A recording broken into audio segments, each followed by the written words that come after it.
Bueno, buenas tardes.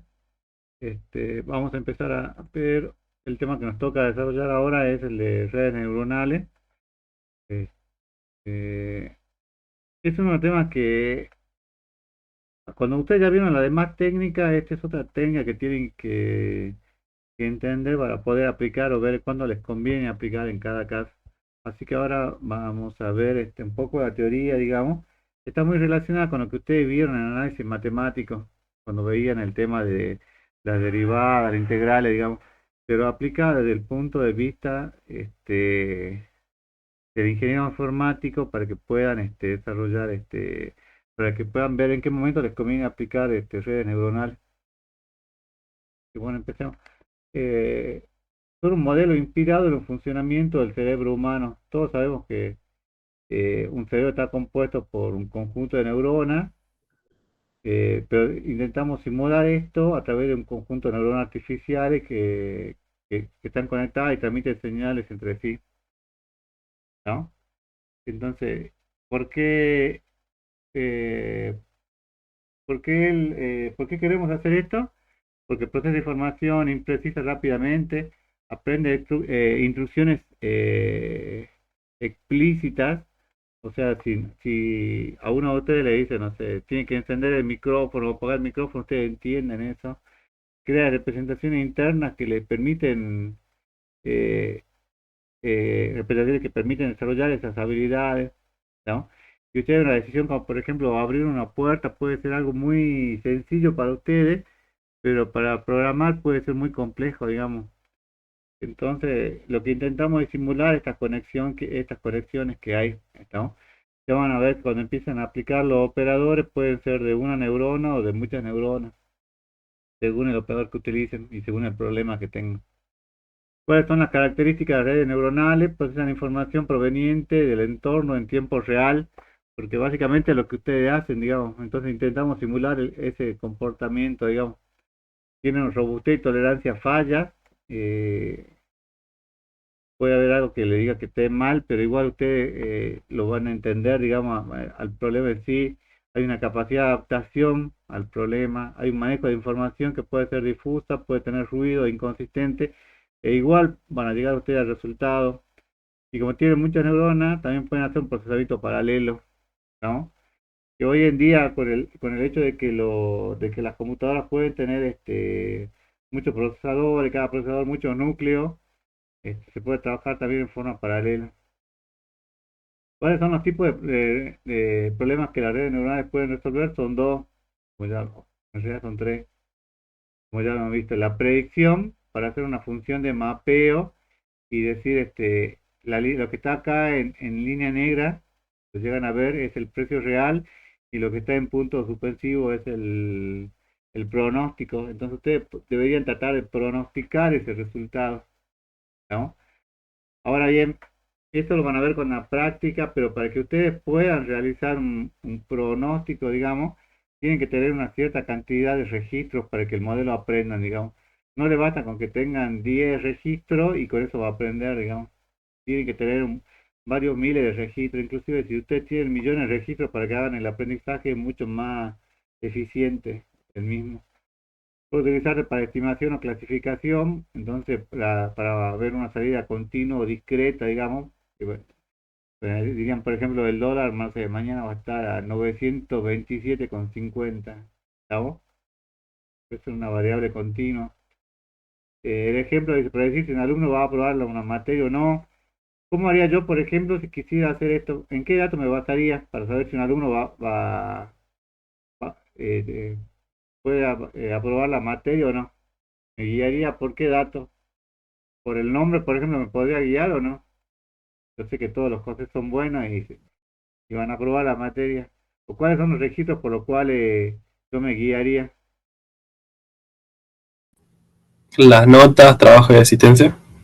Puede ser la nota de, no sé, estoy dando parcial, la nota del primer parcial, la nota de los prácticos. Entonces, si ustedes toman, digamos, y lo hacen aprender con un modelo que tengan de años anteriores y ahí podrían determinar, no sé, quiénes son los que tenían mejores notas para así hacer la equivalencia para este año, digamos. Entonces, pero tienen que tener de vuelta lo mismo. no pueden tomar decisiones con un solo registro, tienen que ser varias. Cada un paciente puede determinar la probabilidad de que tenga cierta enfermedad o no. Y hay muchos trabajos sobre esto, eh, analizando una radiografía que puede ser algo por ahí muy difícil de ver, digamos, para una persona, hacerlo para el machine learning puede ser más sencillo, digamos, porque lo único que analiza es una imagen que en realidad va a analizar una matriz. Pueden haber problemas también de segmentación, por ejemplo, cuando agrupa un agrupamiento de clustering de los datos de entrada, que son problemas que ya vimos, digamos, pero que pues, que también se puede utilizar, y estos grupos pueden utilizarse para clasificar o describir la información disponible, ¿no? El ejemplo es, dado un cliente, no cliente no por clasificarlo como bueno, regular o malo, o sea, un cliente en una empresa. Allá las características comunes de los alumnos recursantes, para un modelo descriptivo, por ejemplo. Fíjense, no sé si llegan a ver acá que yo tengo muchas imágenes que son de entrenamiento y muchas imágenes que son para inferencia. Entonces yo podría aplicar este modelo y determinar en qué momento, este, en qué caso esta imagen, aplicándolo sobre este entrenamiento, puedo después inferir, digamos. Esto se utiliza mucho, por ejemplo, ahora con el tema del análisis de imágenes para cámaras de seguridad, porque poner una persona para una cámara de seguridad puede ser muy complicado, digamos, o puede involucrar ciertos costos.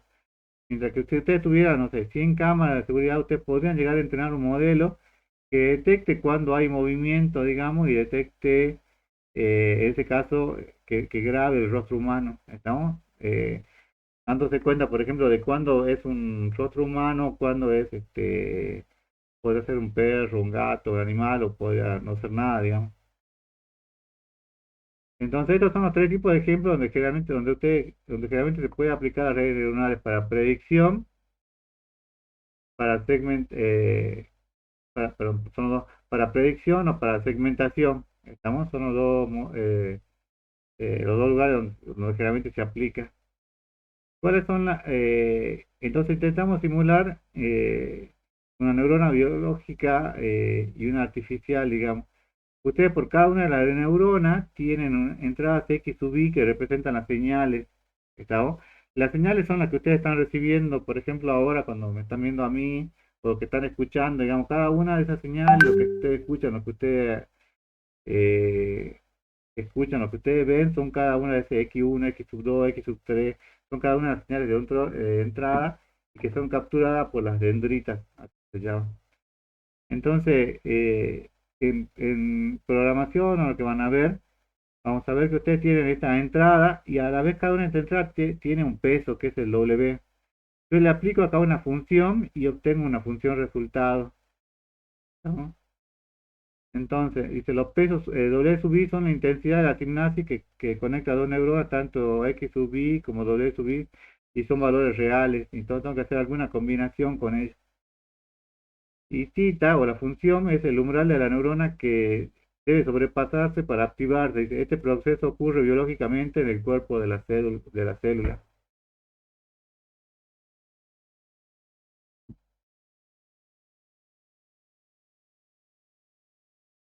Entonces las señales de entrada de una neurona son, bueno, este X sub 2, X1, X2 hasta X sub n, y son variables continuas en lugar de pulsos discretos como se presenta en una neurona biológica, ¿no? Bueno, y tenemos que hacer que cada señal de entrada pase a través de una ganancia o peso llamada así, peso sináptico fortaleza. El peso, ¿a qué se refiere al peso qué es el peso, digamos, en el cerebro de usted?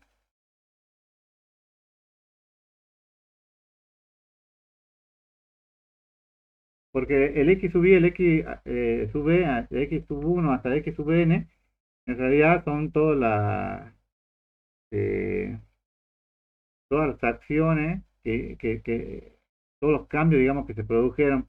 Pero el W sub 1, W sub 2, W sub 3, W 4, W sub n, ¿qué es?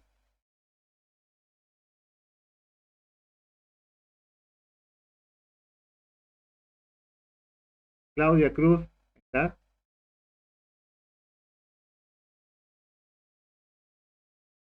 Ryan Sí, Carnicel, profe. ¿sí? ¿Qué son los W?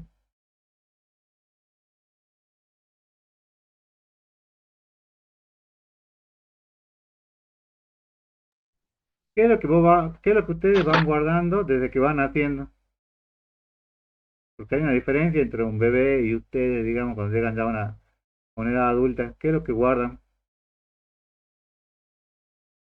¿Qué es lo que va cambiando?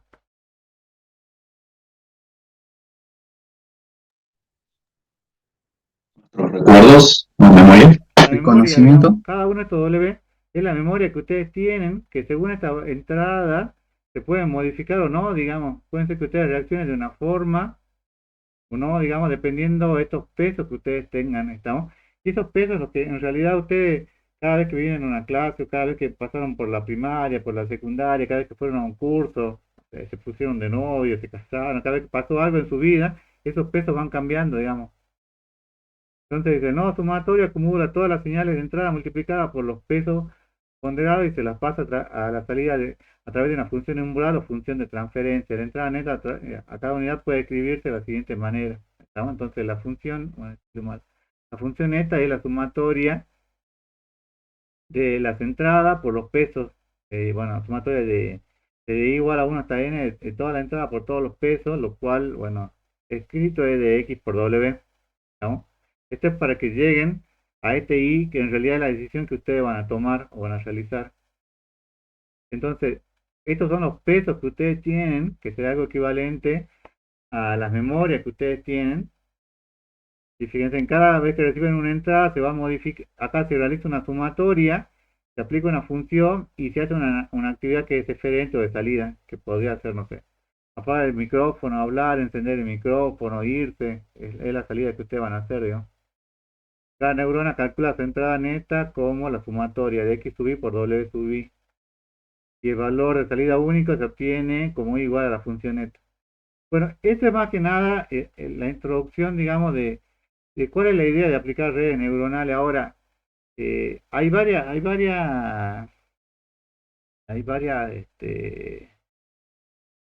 eh, varias ramas o varias divisiones o varias funciones que ustedes aplicarían para cada caso. Fíjense, dice, la función de transferencia o de activación, dice, la función de activación devuelve una salida que será generada por la neurona dado una entrada o conjunto de entradas.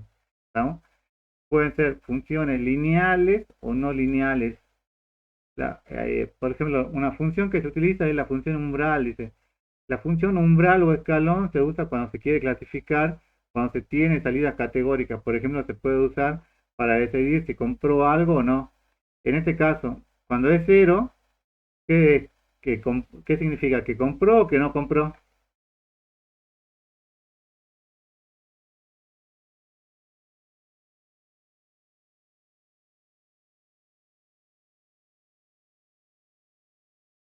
Sería que no compró, digamos, y cuando es uno es porque se activó, es porque sí compró, digamos. Entonces, en todos los valores anteriores es cero si n es menor que cero y uno en caso contrario. Entonces, ¿por qué se le llama escalón? Porque tiene forma de escalón, digamos, y puede tomar dos valores, o es cero o es uno, tiene un valor u otro valor, ¿no? Fíjense que una de las ramas es la función umbral binaria, que esta crea neuronas que clasifican la entrada en dos categorías diferentes. Podríamos tener una función umbral bipolar, esta función crea neuronas que clasifican la entrada en dos categorías diferentes, lo hizo o no lo hizo, y podríamos tener lo que ustedes vieron en análisis, bueno, yo creo que vieron todas, pero la que vieron principalmente en análisis y es la que van a ver, vamos a ver un poco ahora en la materia, que es la función lineal. ¿Se acuerdan cuál era la fórmula de la función lineal?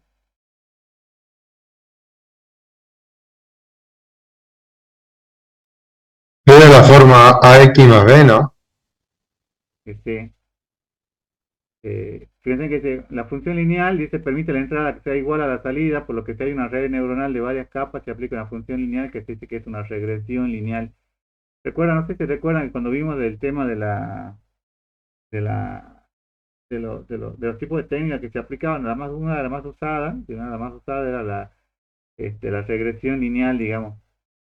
Esta función de activación se usa si la salida se requiere una regresión lineal. De esta manera la red neuronal que se le aplica va a generar un valor único, ¿no? Por ejemplo, si yo le doy a elegir una naranja o una sandía, yo puedo saber, digamos, puedo hacer una función que me diga y determine en qué caso tienen que detectar esa imagen y ver cuándo corresponde a una naranja o cuándo corresponde a una sandía. Dice, por ejemplo, cuando solicita predecir el valor de un número de ventas.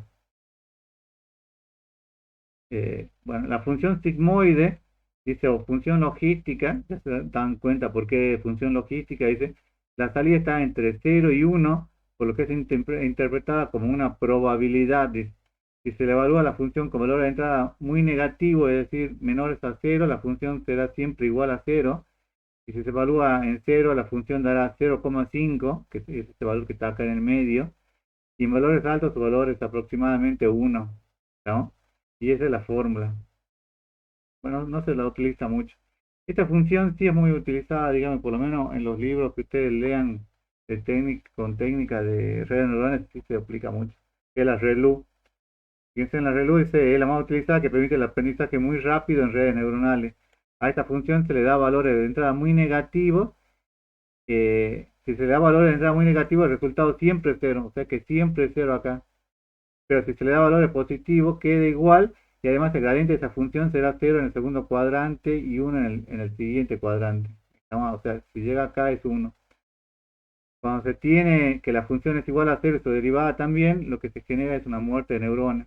¿No? Que esto se llama regularización dropout. Después hay algunas combinaciones del ReLU. Piensen que es el X-ReLU, que es similar, pero va a prevenir que existan neuronas muertas debido a la pequeña pendiente que puede existir, digamos. Fíjense que acá no es 0, sino que es menor a 0, ¿no? Y tenemos la función softmax, que se utiliza para clasificar datos o clase múltiple, y cuando se va a asignar probabilidad a cada clase que pertenece a clase múltiple. Por ejemplo, si le damos una entrada a la imagen de una fruta y solicita saber a qué tipo de fruta pertenece. Esta, si yo le doy una imagen de una fruta, ustedes pueden decir 100% con seguridad que es una naranja o es un melón, o hay un grado de probabilidad que es una naranja o es un melón, con solo ver la imagen.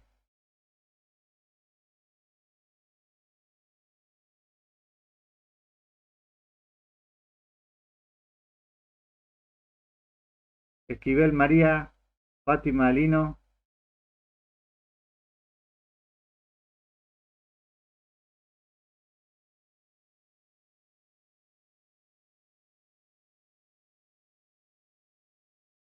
Generalmente, bueno, ya vamos a probar, ya vamos a ver, pero esta función lo que le da es una probabilidad, digamos. Es que hay un 30% de probabilidad que sea un melón, un 20% de que sea sandía, o un 50% de que sea papaya, digamos. Porque ustedes no pueden estar completamente seguros. Podría ocurrir que tengan una naranja y esté completamente verde, y ustedes cuando prueben con su modelo, tal vez le diga que es un melón, por lo que está verde, pero en realidad es una naranja, digamos, ¿no? Bueno, ahora vamos ya a ver específicamente cuáles son las técnicas que vamos a aplicar. Lo primero que vemos es la red neuronal o firmware, que la neurona de una misma capa tiene el mismo comportamiento. Entonces tienen la capa de entrada y tienen la capa de salida, que es lo que ustedes van a realizar. ¿Está? Y en el medio tienen algo que se llama capas ocultas. ¿Por qué se les llama capas ocultas? Fíjense que se les llama de input y hidden o output, digamos. Las entradas son la input, las de salida son la output y las que están en el medio de las capas ocultas son las hidden. ¿Por qué se les llama capas ocultas? Sí, ¿por qué se Porque llama? son los internos, ¿Por qué? son porque vos son los internos.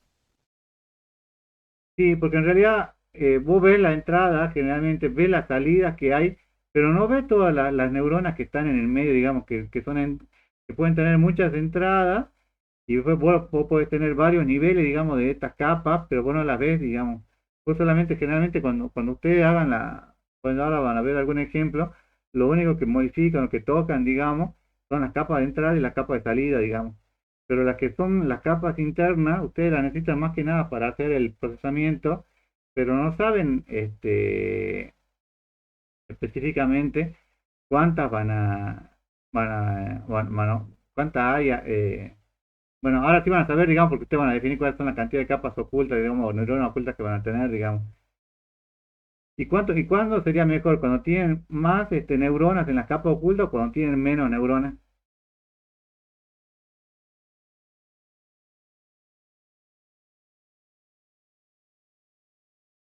O sea, hay un caso cuando tiene muchas neuronas se llama multiperceptrón y cuando tiene una sola neurona se llama perceptrón.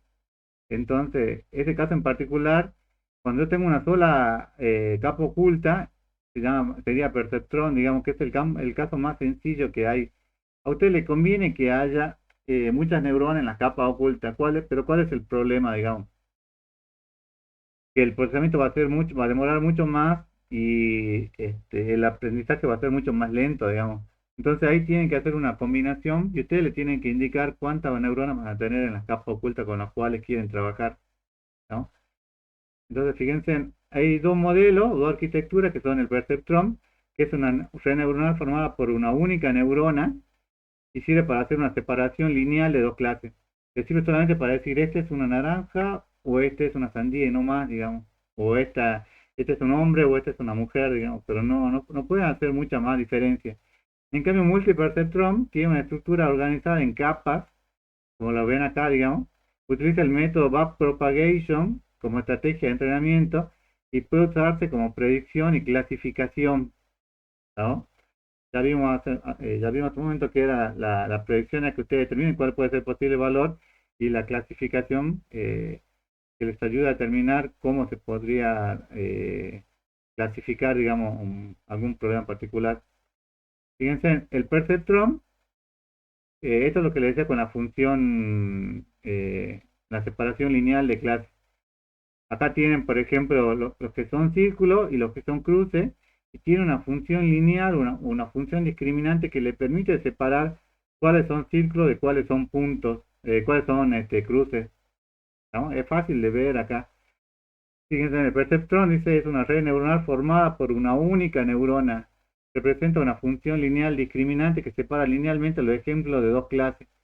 Si yo quisiera separar tres clases, ¿podría utilizar una función discriminante? O sea, si tuviera círculo, cruces y cuadrado, ¿podría separarlo en tres clases?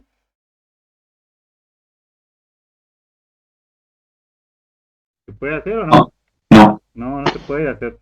Lo que no, no se puedo, puede. no se puede. Lo que puedo hacer es, porque tengo que aumentar, digamos, una neurona más, y entonces sí podría ya separar lo que son círculos, cruces y cuadrados, ¿no? Este es el ejemplo más sencillo que hay, digamos.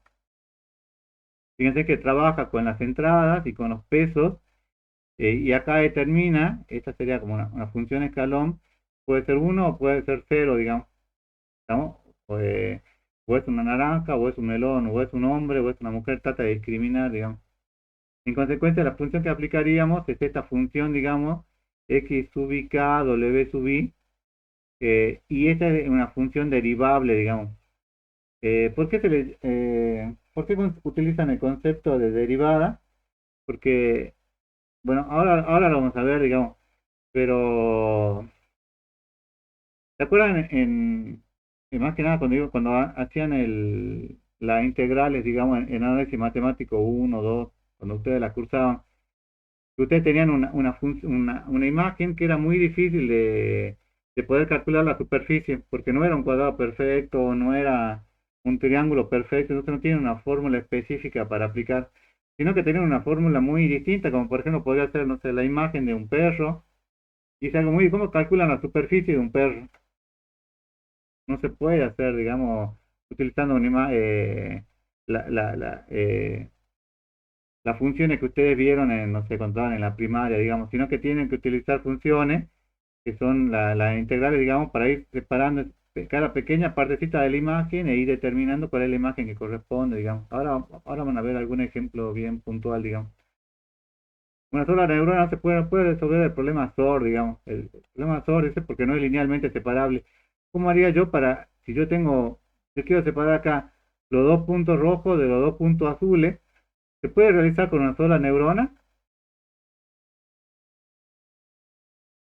O sea, trazando una sola línea que sea una función linealmente separable, ¿podría separarla de alguna forma?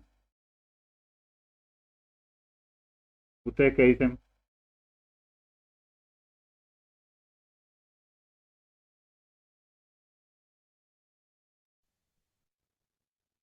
No, no se puede. No se puede, tienen que buscar alguna otra forma, digamos. Pueden ser uniendo, si yo utilizara dos funciones perceptron, o sea, dos funciones lineales, con dos funciones lineales podría llegar a separarla. A ver, me esperan un minuto. Espérame un minuto.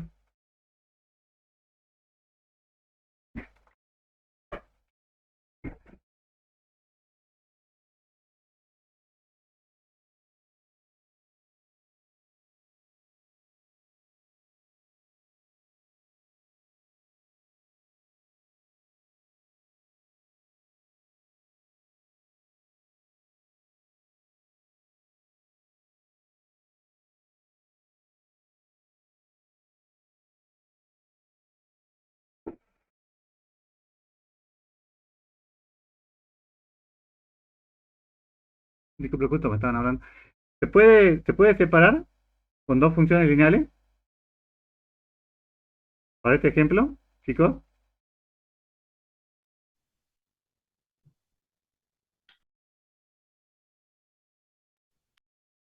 ¿se podría o no?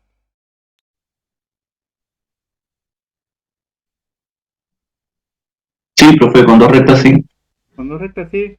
Entonces, este problema que es de un perceptrón, digamos, muchos problemas no se pueden resolver con un solo perceptrón, entonces tenemos que resolverlo con más de una neurona, digamos. Entonces, en este caso, bueno, aplicaríamos esta fórmula, que sería que tendríamos más de una neurona, y sí podríamos resolver este problema en particular con dos funciones, ¿estamos? Ahora, este tipo de problemas se llaman problemas no separables linealmente. Es importante tener en cuenta que no todo problema que involucra dos clases es linealmente separable. ¿Estamos? Porque, por ejemplo, fíjense en acá, yo quiero separar el A de la B, acá sí se podría, pero si yo tuviera A, B, C y D, no podría, digamos, tendría que ver cuál sería la posible combinación que hay entre ellos. Entonces, estos problemas, los soluciono yo aumentando la cantidad de neuronas. Entonces le dice, los aspectos a tener en cuenta en los problemas no separables linealmente son que la idea es aplicar un descenso en la dirección del gradiente sobre la superficie de error, deberán tener en cuenta los pesos del barco que une ambas capas, y dado que el aprendizaje es supervisado, ¿qué significa que sea supervisado?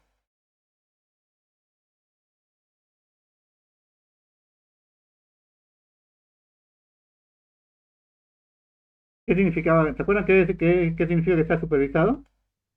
Que estén etiquetados, ¿Cómo? que tengan etiqueta o label. Claro, que tengan un leve objetivo para que ustedes puedan aprender, digamos. Cuando ustedes tienen ese leve objetivo y pueden aprender, digamos, yo puedo aplicar para otros ejemplos. Es el ejemplo, es lo que en los programas estos que envejecen o rejuvenecen, digamos, cuando ponen, no me acuerdo cómo se llaman, se utiliza mucho en las redes sociales, cuando ponen algún filtro, en realidad lo que han hecho es, han enseñado al modelo. Digamos, esto es lo que eh, esta separación, digamos, es fácil de hacerlo cuando tenemos un leve objetivo, digamos, porque tuvimos algo para que se guíe. Para la neurona oculta, el error cometido con la predicción será estimado. ¿Dice? Entonces, ya vimos que para una sola neurona se puede resolver algunos problemas que son linealmente separables, pero no para todo. Entonces, ya aparece la idea de multiperceptrón o de muchas neuronas. Una neurona de retroalimentación es una red neuronal artificial donde las conexiones entre las unidades no forman un ciclo dirigido. En esta red la información se mueve en una sola dirección hacia adelante, de los nodos de entrada a través de los nodos ocultos si los hay, hasta los nodos de salida. Entonces, parten ustedes de la entrada que ustedes pueden llegar a tener y van avanzando por las neuronas hasta que llegan a una salida. Eh, Fíjense en la generalización. En el ejemplo que se muestra a la derecha, se puede observar que una red neuronal está formada por una única neurona donde los puntos sólidos corresponden a los patrones de entrenamiento y los demás a testeo. En este caso, la clasificación es correcta y se puede decir que la red ha generalizado la información correctamente, ¿no? Puede haber casos en los que ustedes tengan que aplicar algo que se llama sobreajuste de la superficie u overlifting, que se muestra a la derecha y se puede observar que una red neuronal utiliza dos neuronas ocultas, donde cada hiperplano busca la mayor proximidad de los patrones y algunos patrones se clasifican incorrectamente. Fíjense que acá, por más que yo encontré dos funciones que son linealmente separables, digamos, y que separé las A de las B, y en algunos casos acá me dio un B que me quedaba del lado del grupo de las A, y acá me quedaba, este B también me quedó en el grupo de las A, y esta A también me quedó en el grupo de las A. Entonces, en este caso, se dice que la red no ha generalizado la información correctamente, ¿no? Porque no llegó a la solución. ¿Cuál sería la solución para este problema? Si con dos funciones no pude solucionar, digamos, con dos neuronas, ¿cuál sería la solución?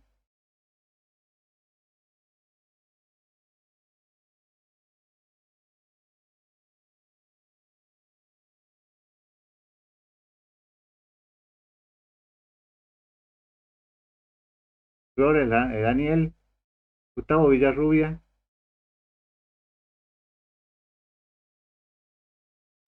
No, profe, no entendí bien la pregunta.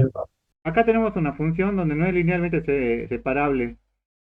Yo por más que tracé dos funciones lineales, o sea que tengo dos neuronas, no logro separar eh, exactamente, digamos, para todos los casos encontrados. Fíjense que acá tengo una B que está dentro del grupo de las A, una A que está en el grupo de la B y una B que está en el grupo de las A.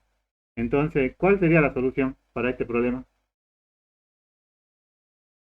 Si con dos neuronas no puedo resolver, ¿qué es lo que tendría que hacer?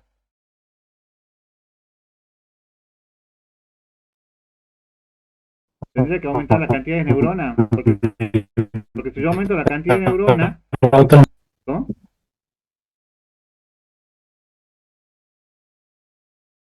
Tendría que aumentar la cantidad de neuronas, porque si yo aumento la cantidad de de neuronas, yo podría trazar más líneas y separar en todos los casos que me diga perfectamente cuándo son pertenecen a un grupo o cuándo pertenecen a otro grupo, ¿no? Fíjense, esta es la solución que los que cursaron investigación operativa se deben acordar, es que a mayor cantidad de neuronas en la capa oculta, la red puede variar más rápido en respuesta en los cambios de entrada, ¿estamos? Entonces, si yo aumento la cantidad de neuronas, puedo encontrar estas posibles soluciones. ¿Y qué pasa cuando nos encontramos con un mínimo global, un mínimo local o global? No sé si esto lo llegaron a ver, porque creo que ya muchos no cursan, ya sacó investigación operativa, pero los mínimos locales fíjense en acá, este punto sería un máximo global, ¿estamos? Pero este punto no sería un máximo global, es un máximo local. ¿Por qué? Porque no llegué acá a la máxima altura, acá sí llegué, digamos, a la máxima altura a la que puede llegar, pero acá no, digamos. Esos son máximos locales, digamos, y máximos globales. Así como tengo máximos locales y máximos globales, también tengo mínimos locales y mínimos globales, digamos. El mínimo global sería el mínimo más pequeño que yo tengo, que no se puede estar en este punto, bueno, habría que en este punto habría que ver bien el gráfico, y un mínimo local puede ser, por ejemplo, que es mínimo, pero no es global, es un mínimo local, pero no es global, digamos, ¿no? Esta es básicamente la teoría que hay de redes neuronales, digamos. Ustedes en la práctica, que es lo que ahora les voy a mostrar, digamos, no es tan técnico, digamos, sino que es más interesante lo que ustedes pueden llegar a tocar. Principalmente, como pueden ver acá, digamos, a mayor cantidad de neuronas pueden encontrar mayor adaptabilidad, entonces pueden resolver un problema de forma más eficiente, digamos. Entonces, digamos, ¿cómo lo aplicarían ustedes en Rapimir? El operador de una neurona se llama perceptron, es un clasificador lineal que encuentra el hiperplano separador si es que existe, y este operador no puede manejar atributos polinominales, esto es importante, digamos, ¿no? Para el ejemplo que vamos a desarrollar es, imaginemos una cinta en donde circulan naranjas y melones y se busca obtener un clasificador de frutas que facilite el almacenamiento. Para cada fruta se conoce el diámetro en centímetros y su intensidad en color y la medida entre 0 y 2,55. Entonces, ¿cuáles van a ser las variables de entrada para el problema ese? La naranja y los melones. No, pero la variable de entrada. La naranja o El melones van a ser los color y registros el o las diámetro. instancias que vos vas a tener, digamos. Pero los atributos, los campos que vos vas a tener en cada registro, ¿qué vas a tener? El diámetro. El diámetro y la intensidad en color, digamos, que es un valor que puede variar entre 0 y 2,55, digamos. O sea, habría que ver el código, pero por decir algo, digamos, puede ser que el verde sea 200 y el naranja sea 100, por ejemplo. Hay que ver cerca de qué valor se encuentra, digamos. ¿Y cuál sería la variable de salida?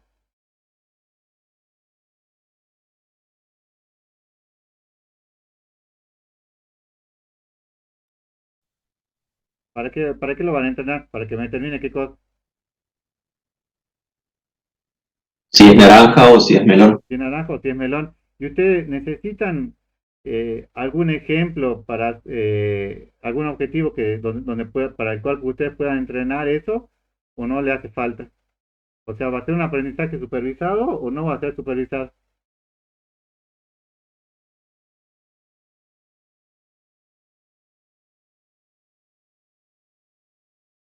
¿Es supervisado o no? Creo que no, ¿no? Por eso lo entrenamos, profe.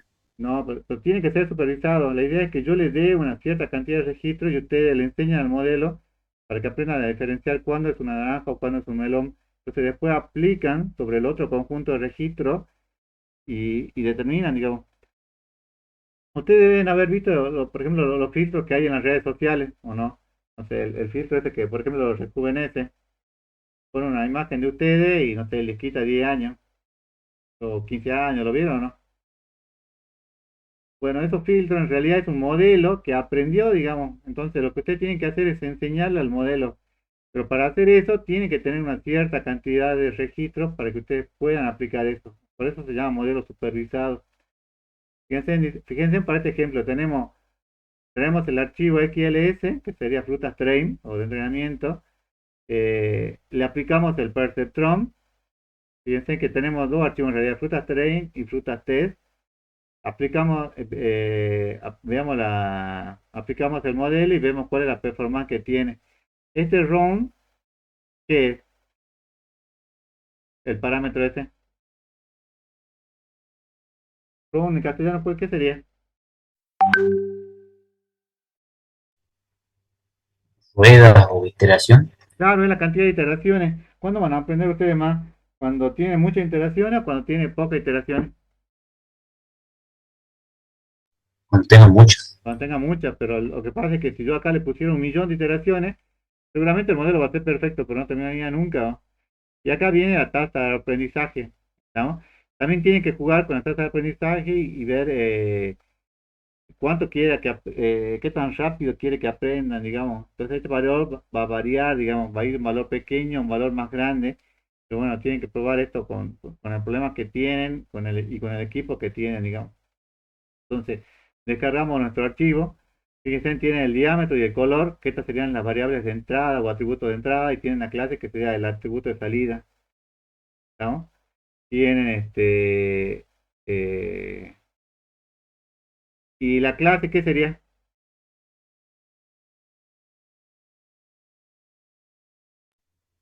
El Sería el resultado. objetivo.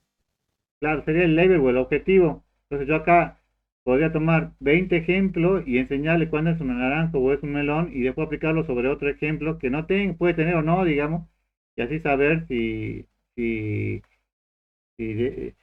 halló correctamente y supo separar correctamente cuándo era un naranja o cuándo era un melón, ¿no? Entonces, si tomamos este es un ejemplo chiquito, digamos, no sé cuántos registros tienen, creo que tenía 20 registros, no tenía mucho, digamos. Dice, lo primero que tenemos que hacer es verificar si no hay datos faltantes u outliers, digamos. ¿Cómo saben ustedes si hay datos faltantes u outliers? Eso lo vieron ya en la práctica. ¿Cómo hacían para saber si había tener un dato faltante?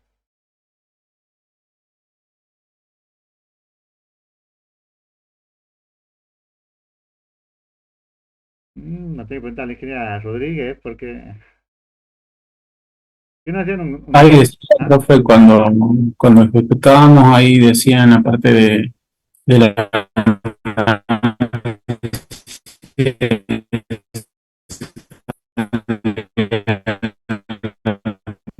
Se cortó un poco la señal, pero creo que por lo que te llegué a entender es que, No.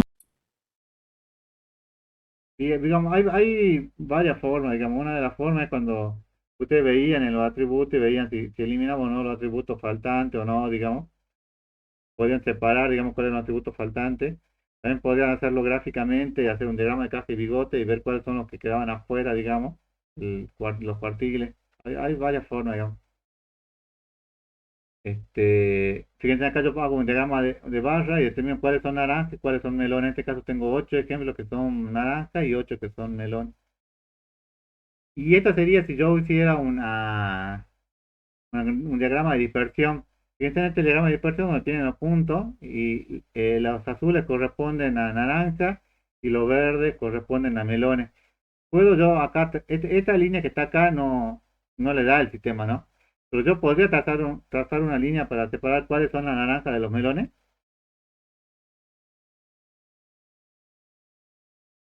que era lo que veíamos recién en teoría. ¿Se puede hacer o no?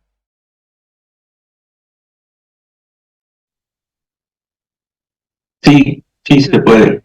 esta Quizá línea, eh, ¿cómo? el melón va a tener mayor diámetro, entonces quizá. Sí, sí, sí. Fíjense en este gráfico, en el gráfico de dispersión que ven acá, yo podría trazar esta línea, que en realidad no está, digamos, que yo puse agarré el pan y le puse una línea y separé ahí cuáles son las naranjas de los melones, digamos. Entonces se puede hacer, digamos, puedo encontrar yo esa función. Fíjense que este operador de perceptrón utiliza la fórmula de la ecuación lineal de primer grado, que era I igual a mx por más n, y le da los valores, fíjense, acá le dice intercepción es 1,4, el diámetro es 29,58, entonces fíjense que si yo lo aplico, 29,58 por el diámetro, menos 3,56 por el color, más 1,54, le dice es igual a 0, entonces en este caso pueden encontrar esta fórmula, porque el perceptrón, el operador de perceptrón que ustedes tienen, este, les da ya los valores que pueden tener, digamos, para los valores M y N. Entonces pueden acá determinar este, si es o no es un melón, digamos, o si es un melón o es una naranja, digamos. Fíjense que en los casos que es uno es un melón y en los casos que es cero es una naranja, ¿no? Acá hay, fíjense que le dice que es igual a cero. ¿Cómo sé yo acá? Porque cuando aplico yo la fórmula, acá en el valor neto que obtengo, ¿cómo sé yo cuáles son melones y cuáles son naranjas? Tiene que ser menor que qué valor o mayor que qué valor.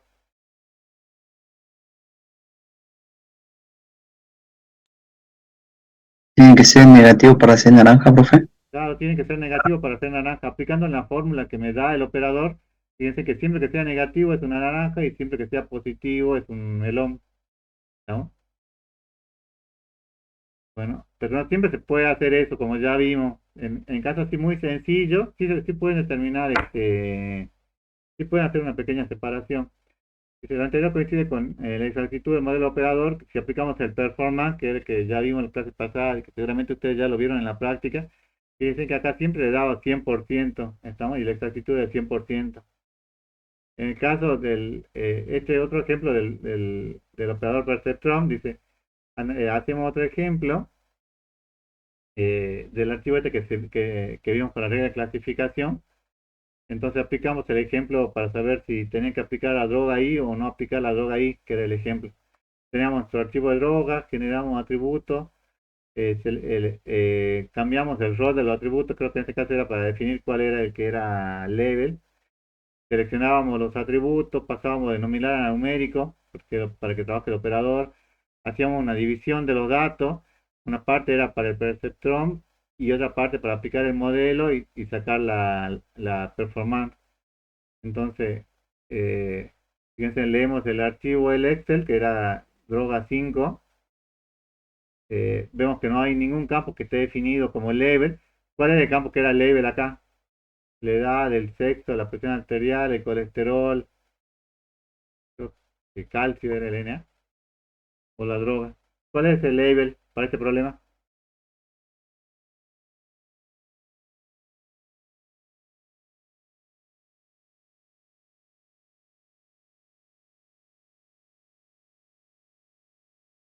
¿No se acuerdan? ¿Cuál es el label o el objetivo?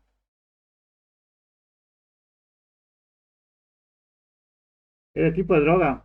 El tipo de droga es el que todo esto lo determinamos para ver cuál es el medicamento, la droga que tiene que tomar, digamos. Estamos, en este caso, la pregunta era si le teníamos que dar la droga ahí o no, digamos.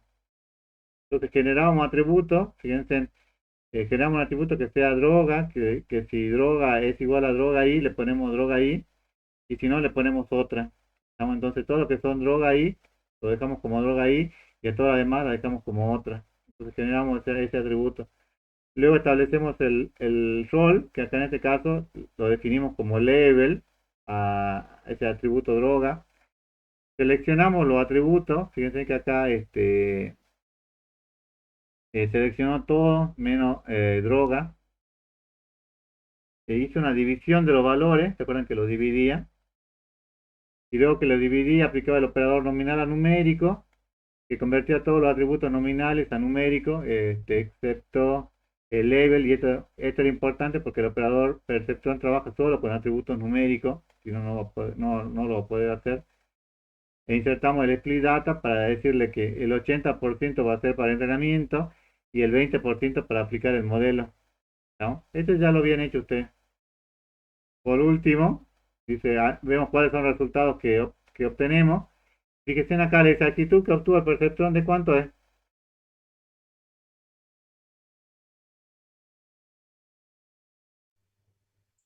52. 52.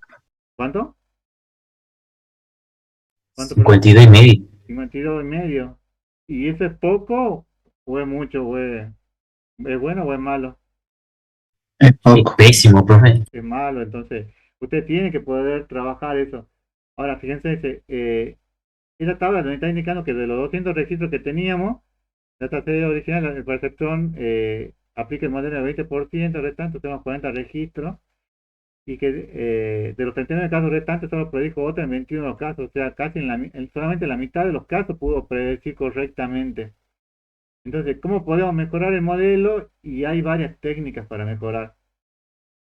Por ejemplo, dice, podemos probar con el parámetro de bucles, usamos unos bucles.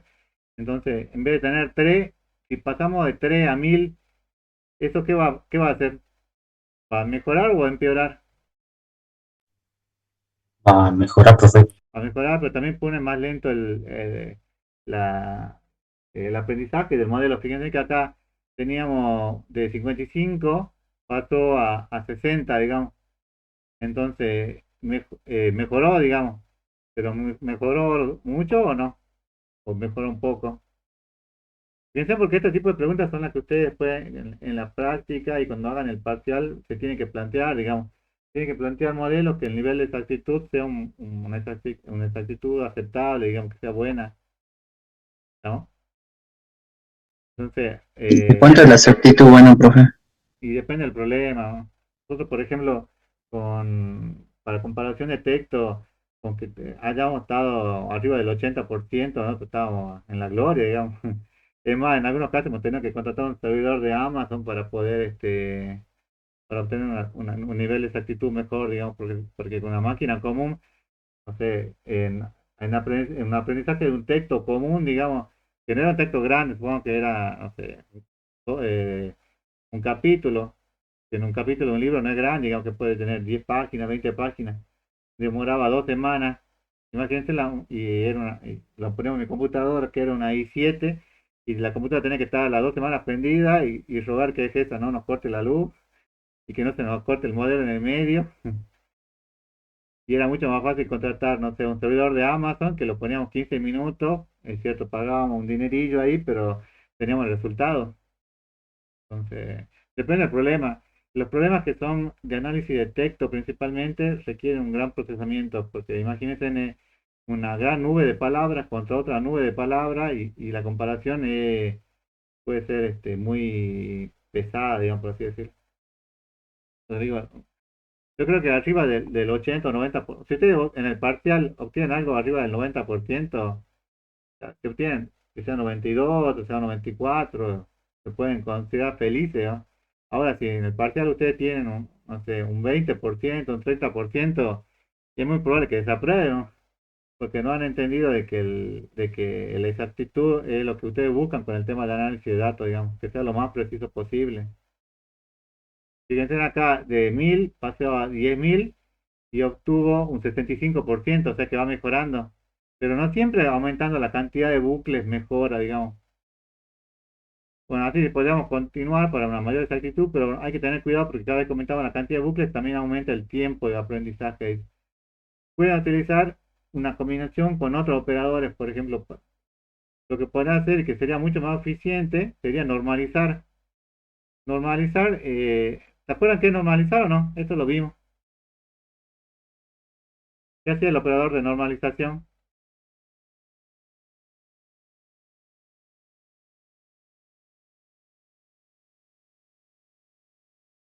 ¿Se acuerdan o no?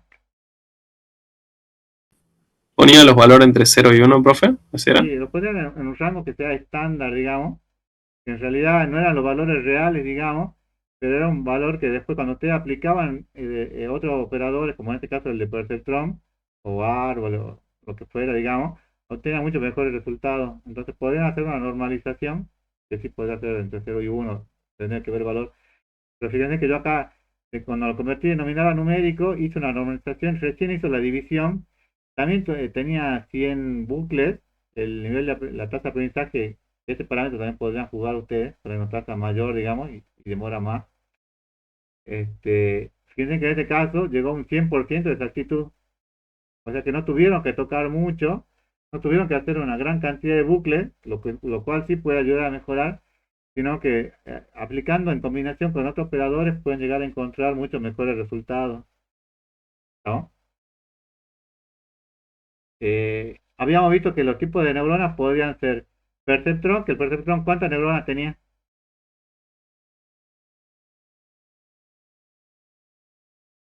El problema que estamos viendo ahora, perceptrón, ¿cuántas neuronas tiene? Una, Una. Y el otro, la otra técnica que veíamos era de multiperceptrón, que podía tener muchas cantidades de neuronas. Entonces, para ese, para esa técnica aplicamos el Neural Net, que es que aprende un modelo mediante una red neuronal de retroalimentación con algoritmo de retropropagación. Acá hay dos, eh, dos técnicas que se utilizan, digamos, dentro de la red neuronal. Una es el backpropagation. El backpropagation, te lo digo porque creo que así lo van a encontrar en alguna parte de la teoría está, digamos. El backpropagation es cuando vuelven hacia atrás, digamos. Vuelven hacia atrás para mejorar algún parámetro y al cambiar, digamos, van a obtener, ponen para atrás y al volver hacia adelante obtienen los mejores resultados. Y la otra es forward propagation, que es cuando van hacia adelante y después retroceden, digamos. Son diferentes, digamos, pero bueno, a ustedes eso no, lo que tienen que entender acá es que lo que estamos aplicando es como un back propagation, ¿no? Vuelven para atrás para obtener mejor resultado. Entonces, fíjense, en vez de aplicar el perceptrón, utilizan una red neuronal. Fíjense que esta red neuronal, ¿qué es lo que tiene? Tienen los ciclos de entrenamiento. ¿Cuántos ciclos de entrenamiento tienen acá?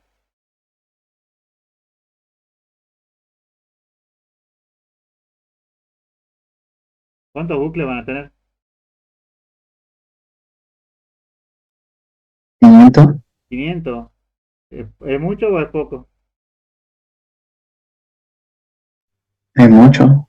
Y depende de la máquina con la que ustedes trabajen, digamos, puede ser, si están trabajando con i7 puede ser poco y si están trabajando con una Core Duo puede ser mucho, depende. La tasa de aprendizaje, fíjense que también es lenta, digamos, es 0,01. En este momento no me acuerdo para qué otro parámetro que podrían llegar a tocar. Entonces, cuando yo determino, fíjense, cuando yo aplico, para el mismo caso, determinar si la droga era ahí, para determinar si era el atributo droga, digamos, era droga ahí la que les tenía que dar o no. acá yo le puedo colocar las capas ocultas con las cuales quiero trabajar. Esta capa oculta, nosotros ponemos para este problema en particular 7 capas ocultas, estamos dentro de los parámetros. Eh, ¿Mejora o empeora que tenga más cantidad de capas ocultas? Que es lo que vimos ¿se acuerdan? Cuando vimos en su momento la teoría. Si tengo más capas ocultas, ¿va a ser mejor o va a ser peor para el problema?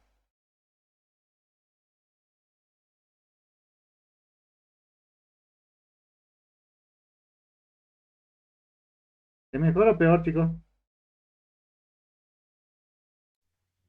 Creo que es mejor, profe. Es mejor mientras más capas ocultas tengan, porque van a tener más neuronas, digamos. Entonces el aprendizaje va a ser mejor, digamos. Pero este es un número con el cual, fíjense que acá está, para este problema, se le está dando que es 7, pero este es un problema con el cual ustedes pueden probar, digamos. Depende del problema que ustedes tengan en la práctica, podrían ponerle, esto sale acá de editar los parámetros, ¿no? Cuando pongo acá a ver los parámetros pueden tocar. Puedo ponerle 5, después podría ponerle 10, podría ponerle 20. Si yo con 10, le pongo 10, 15, 20 y me da el mismo resultado, entonces no tiene sentido que siga aumentando las capas ocultas, porque igual va a llegar al mismo resultado, ¿me entienden? Es como una curva de aprendizaje, cuando llega hasta cierto punto, por más que yo aumente las capas ocultas, voy a llegar al mismo resultado, entonces no tiene sentido seguir aumentando eso. Fíjense que acá 500 bucles, la tasa de aprendizaje 001, que es poco, digamos. eh, Entonces, si yo muestro acá la entrada, ¿cuántas entradas tengo? 1, 2, 3, 4, 5, 6, 7, 8, 9, 10, 11 entradas. ¿Cuántas neuronas en la capa oculta tengo? La capa oculta es esta en el medio, ¿no? ¿Cuántas neuronas en la capa oculta tengo? ¿Cuántas le definí?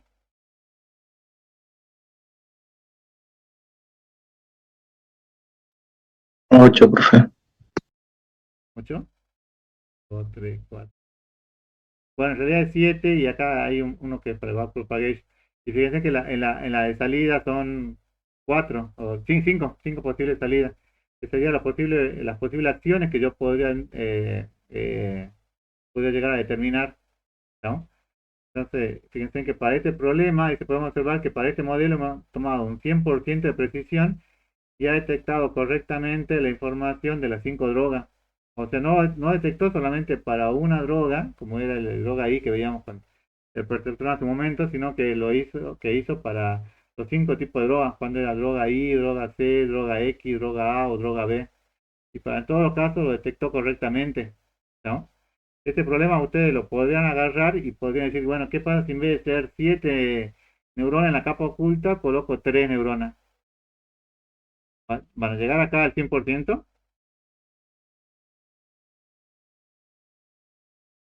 Tienen que probar. Ahora, si yo acá con 7 llegué al 100% de precisión, ¿qué pasa si hace falta que yo le ponga 10 neuronas en la capa oculta? Si ya llegué al 100%, No, no es Falta, necesario. sería innecesario. es innecesario, digamos. Entonces es como un juego con el cual ustedes tienen yo digo juego porque aunque después en el parcial están transpirando para ver cuántas capas ocultas cuántas neuronas van a colocar ahí en las capas ocultas, digamos, pero tienen que trabajar con eso, digamos, ver cuántos ciclos van a hacer, digamos, a veces, no sé, pasando iniciaron con 10 ciclos y con 10 no hacen nada, digamos, por ahí le colocan 1000 y llegan a un muy buen resultado, o por ahí solamente normalizan y ya llegan a un buen resultado, o aumentan las capas ocultas y ya llegan a un buen resultado. No hay una sola, eh, no hay solo un parámetro que tengan que tocar, sino que ustedes pueden tocar varios parámetros acá. Fíjense que también podría modificar la tasa de aprendizaje. La tasa de aprendizaje básicamente sería como el tiempo que ustedes se quedarían en cada bucle, digamos, para que él aprenda, digamos. Mientras más la tasa de aprendizaje sea más grande, se va a demorar más y va a aprender más, pero también el aprendizaje va a ser más lento, digamos. Si yo acá le pusiera 0,1 en vez de 0,01, va a ser mucho más lento, ¿no? Y fíjense que acá, ¿dónde estaba? Le puse solamente